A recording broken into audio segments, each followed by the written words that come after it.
আসসালামু আলাইকুম। তো আজকে আমরা বহুপদীর যে অংশটি নিয়ে এমসিকিউ সলভ করব সেই অংশটি হলো দ্বিঘাত সমীকরণ। তো দ্বিঘাত সমীকরণ বলতে আমরা কি বুঝি? যে কোন একটা সমীকরণের সর্বোচ্চ ঘাত যদি স্কয়ার হয় তাহলে সেটারে আমরা বলবো দ্বিঘাত সমীকরণ। এখন দেখো তো এই সমীকরণের সর্বোচ্চ ঘাত কত? এই সমীকরণের সর্বোচ্চ ঘাত আমরা দেখতে পাচ্ছি এই যে স্কয়ার। তো স্কয়ার তাহলে আমাদের এটা কি হচ্ছে? দ্বিঘাত সমীকরণ।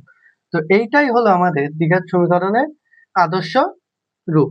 এরপরে যদি কোনো একটা সমীকরণের সর্বোচ্চ ঘাত ৩ হয় সেক্ষেত্রে আমরা সেটারে কি বলবো? দ্বিঘাত সমীকরণ। তো এখন আমাদের যেহেতু দ্বিঘাত সমীকরণ নিয়ে কাজ, তাহলে আমরা দ্বিঘাত সমীকরণ নিয়ে কাজ করব। তো দ্বিঘাত সমীকরণ মানে আমাদের সর্বোচ্চ ঘাত যদি স্কয়ার হয় সেটা আমাদের দ্বিঘাত সমীকরণ, এবং এর আদর্শ রূপ হচ্ছে ax square plus bx plus c is equal to 0।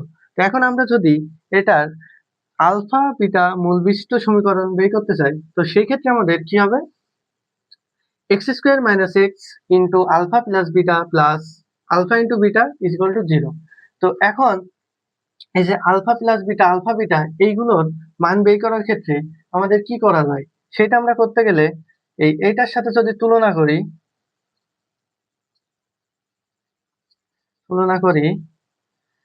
Alpha plus beta সমান সমান আমাদের কি আসবে? এক্স এর সহগ ভাগ এক্স স্কয়ারের সহগ।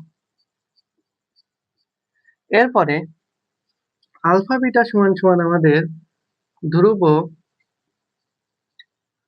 এখানে আগে প্লাস চিহ্ন হবে আর এখানে হবে মাইনাস। তো আলফা বিটা সমান সমান ধ্রুবক ভাগ এক্স স্কয়ারের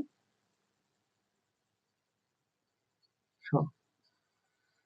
তো এখন আমরা যদি এটার সাথে তুলনা করি তাহলে কি আসছে? এক্স এর সহগ কি? আগে মাইনাস মাইনাস বসে গেল। এক্স এর সহগ কি? এ। এই এক্স এর সহগ বি, আর এক্স স্কয়ারের সহগ এ। এরপর ধ্রুবক কি? এখানে ধ্রুবক আছে সি, আর হচ্ছে এক্স স্কয়ারের সহগ এ। তো এখন দেখো তো এটা আলফা প্লাস বিটার আগে মাইনাস আছে, আর আলফা ইন্টু বিটার আগে প্লাস চিহ্ন আছে। তো এটা মনে রাখার সহজ ট্রিক হচ্ছে যে যখন প্লাস থাকবে, দুটো প্লাস বলবে, তখন আমরা আগে মাইনাস চিহ্ন নেবো, আর যদি গুণ বলে সেক্ষেত্রে আমরা প্লাস চিহ্ন নেবো। আর যদি সহজভাবে সূত্র মনে রাখা যায় তো সেভাবেও মনে রাখা যায়, কিন্তু এইভাবেও মনে রাখা যায় সহজ, ওইভাবে মনে রাখা সহজ, যেটা নিজের ভালো লাগে সেভাবে মনে রাখবা। তো এরপরে আমাদের যদি আমরা কোনো একটা অঙ্ক করতে যাই, যদি এমন একটা অঙ্ক করতে যাই যে 5, 6 মূল বিশিষ্ট সমীকরণ নির্ণয় করো। তো এক্ষেত্রে আমরা কি করতে পারি? তো এক্ষেত্রে আমরা এই যে এইটার মতো করে করতে পারি। এই যে আলফা বিটা আছে, ওখানে আমাদের মান দিয়ে দিয়েছে 5 আর 6। তো এই সূত্রটা আমরা বসিয়ে দেই, এক্স স্কয়ার, আর প্রথমে সূত্রটাই বসাই, minus X alpha plus beta plus alpha beta is equal to 0। তো এখন এক্স স্কয়ার মাইনাস এক্স বসালাম, এখানে আলফা বিটা আর এখানে কি বলেছে 5, 6, তাহলে আলফা বিটার জায়গায় কি হবে? 5 + 6 ইন্টু +5 × 6 ইজ ইকুয়াল টু 0।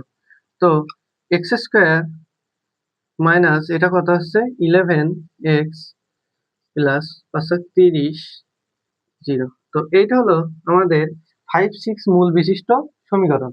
তো এরপরে যদি আমরা আরেকটা এমন অঙ্ক করি যে x square minus 4x plus 3 এর মূল দুটি আলফা বিটা হলে আলফা প্লাস বিটা এবং আলফা বিটা সমান সমান কত? এই অঙ্কটা করার ক্ষেত্রে আমরা ওই যে প্রথমে যেটা শিখলাম যে আলফা প্লাস বিটা সমান সমান আমরা কি শিখলাম? মাইনাস বি ভাগ এ। এ হলো এক্স স্কয়ারের সহগ আর বি হলো এক্স এর সহগ। আর মাইনাস আগে বসে যাবে। এরপর যদি আলফা বিটা হয় সেক্ষেত্রে আমাদের কি সি হচ্ছে ধ্রুবক আর এ হচ্ছে এক্স স্কোয়ারের সম, এই দুটো বসলো। তো এই দুটো যদি আমরা এই জায়গায় পাই, তো এটার সাথে যদি এটা তুলনা করে তাহলে আমাদের আলফা প্লাস বিটা সমান সমান কি আসছে যদি তুলনা করি, প্রথমে মাইনাস মাইনাস বসলো, তারপরে বি সমান সমান আমরা জানি এক্স এর সহগ কি -4 ভাগ এক্স স্কোয়ারের সহগ হচ্ছে এ, তাই এক্স স্কোয়ারের সহগ এখানে কিছু নেই মানে 1 আছে, তো সেই 1 এখানে বসলো। তাহলে এখানে কি হচ্ছে মাইনাস মাইনাসে +4। তো তারপরে আলফা বিটা সমান সমান আমরা কি জানি সি ভাগে, তো সি এখানে ধ্রুবক এখানে কি 3, আর এ হচ্ছে এক্স স্কোয়ারের সহগ 1, তো এখানে হচ্ছে 3, এটা হচ্ছে উত্তর। তো আজকে আমরা শিখলাম যে দ্বিঘাত সমীকরণ এর আদর্শ রূপ এবং দ্বিঘাত সমীকরণ কিভাবে এর মান বের করা যায়, দ্বিঘাত সমীকরণ কিভাবে তৈরি করা যায় সেইগুলো। তো আজকে আমরা এই পর্যন্তই থাকবো, এরপরে আমরা কিছু এমসিকিউ সলভ করলে আরো ভালোভাবে তোমরা বুঝতে পারবে, ক্লিয়ার ভাবে সেগুলো মনে আয়ত্ত করতে পারবে। তো আজকের ক্লাস এই পর্যন্ত, সবাই ভালো থাকবে, আল্লাহ হাফেজ।